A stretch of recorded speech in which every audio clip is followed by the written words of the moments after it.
Hi friends, welcome to lucky Lakshmi channel. అందరూ బాగున్నారండి? నేను కూడా బాగున్నాను. నేను స్వీట్ షాప్ స్టైల్లో బాదుషా చేస్తున్నానండి. దానికి కావాల్సిన పదార్థాలు తయారు చేసే విధానం ఒకేసారి చూపిస్తాను చూడండి. ముందుగా ఒక గిన్నె తీసుకొని దాంట్లో 3 కప్పులు మైదా పిండి తీసుకుంటున్నానండి.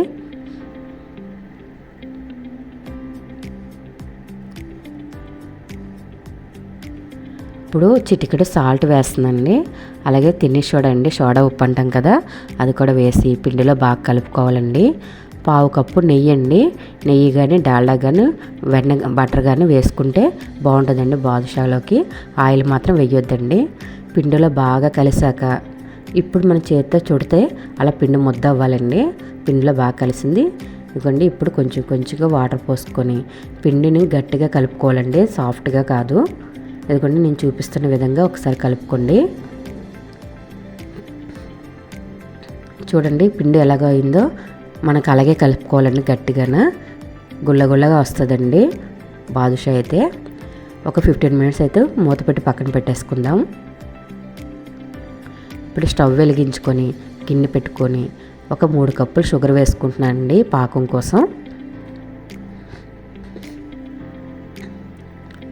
ఒక 2 కప్పులు వాటర్ పోసుకుంటున్నానండి. షుగర్ అయితే బాగా కరగాలి. 1 స్పూన్ ఇలాచి పౌడరు, కుంకుమ పువ్వు కూడా వేస్తున్నానండి. మీ దగ్గర ఉంటే వేసుకోండి, లేకపోతే లేదు. ఇదిగోండి, బాగా కలుపుకున్నాక లేత గులాబ్ జామ్కి మనం ఎలా పాకం పెట్టుకుంటామో అంత లేతగా వస్తే చాలండి. ముదురు పాకం అయితే ఉండకూడదు. ఇదిగోండి, పాకం అయితే రెడీ అయిపోయింది. స్టవ్ ఆఫ్ చేసుకుని పక్కన పెట్టేసుకోవడమేనండి. ఇప్పుడు బాదుషాలన్నీ రెడీ చేసుకుందాము. చూడండి, గట్టిగా కలుపుకోవాలి కదండి, చెప్పాను కదా. ఇంకోండి, ఇలాగే కలుపుకోవాలి. ఒక్కొక్క మీకు ఏ సైజులో బాదుషా కావాలో ఆ సైజులోనైతే ఉండలు చుట్టుకొని ఇలా హోల్స్ పెట్టుకోవాలండి. ఇంకోండి, నేను చూపించిన విధంగా పెట్టుకోండి. అన్ని బాదుషాలు అలా రెడీ చేసుకోండి. మనం స్మూత్గా అయితే పిండిని కలపకూడదండి. ఇలా పువ్వులా విచ్చుకుంటుందండి. మన పిండి కలిపిన దాన్ని బట్టే మనకు బాదుషాలు బాగా వస్తాయి. లోన వరకు బాగా వేగి బయటికి మంచి సాఫ్ట్గా టేస్టీగా ఉంటాయండి. ఇంకొన్ని బాదుషాలు అన్నీ రెడీ అయిపోయాయి కదా. మనం బాదుషా వేయించుకోవడానికి సరిపడా ఆయిల్ పోసుకోవాలండి. స్టవ్ వెలిగించుకొని కళాయి పెట్టుకొని ఆయిల్ పోసుకుంటున్నాను. ఆయిల్ అయితే మీడియం ఫ్లేమ్లో పెట్టుకొని వేడి చేసుకోవాలండి. చూడండి, అలా వేడెక్కాక ఒక్కొక్క బాదుషాను వేసుకొని తిప్పుతూ ఉండాలండి. లోన వరకు బాగా వేగుతాయి.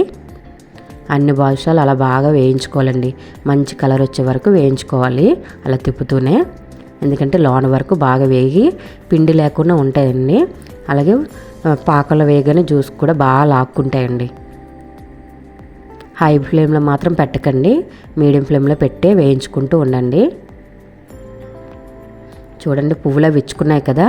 ఇప్పుడు పాకంలో వేసేసుకోవచ్చండి ఇవి. ఇప్పుడు అదే ఆయిల్లో స్టవ్ ఆఫ్ చేసుకొని రెడీ చేసుకున్న బాదుషాలన్నీ వేసి పెట్టుకోవాలండి. ఆయిల్ చల్లారేలోపు పైకి తేలుతాయి. మరొకసారి తిప్పుకుంటూ చేసుకుంటే ఈ బాదుషాలు కూడా వాయి రెడీ అయిపోతుందండి. ఇప్పుడు రెడీ చేసుకున్న పాకంలోకి, పాకం అయితే మరీ పొగలు వచ్చేటట్టు ఉండకుండా వేడిగా ఉంటే సరిపోతుందండి. బాదుషాలన్నీ అందులో వేసుకున్నాం కదా. ఒక 2-3 మినిట్స్ అయితే జ్యూస్ అంతా లాక్కుంటాయండి. చూడండి ఎంత బాగా జ్యూస్ లాక్కున్నదో.